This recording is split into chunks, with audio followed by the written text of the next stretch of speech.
Hi, welcome back to I Sew with Joy. So today we're going to go over 3 additional terminologies that all beginner sewers should know.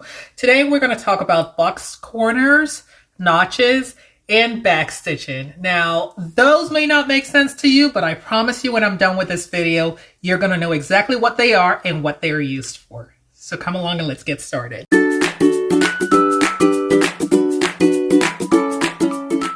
So let's talk about notches. What is a notch?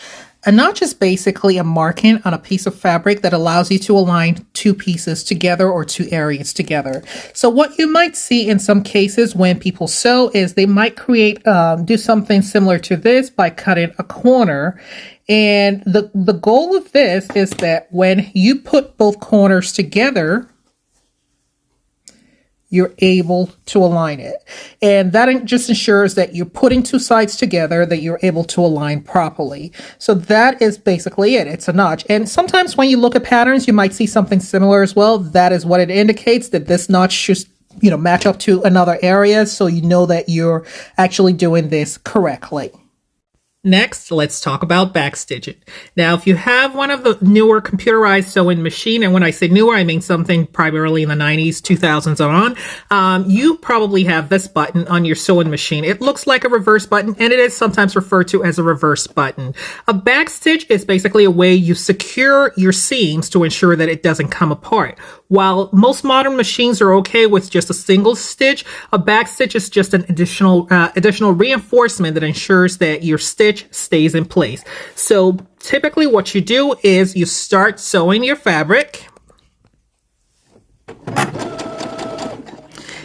And if you wish to do a back stitch, you would press this while still having your foot on your foot pedal, and it will just go back the same way. So as you can see, it went backwards.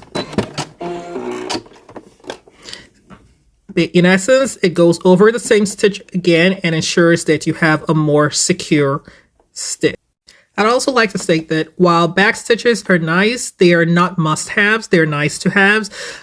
Sometimes when you're sewing, you end up having to sew over anyway. So in that case, it also secures it. So don't feel that you absolutely have to use a back stitch. However, if you're coming to the end of a garment, or if you have a garment that unravels easily, something similar to this here, I do recommend using a back stitch. Now, lastly, let's talk about boxed corners.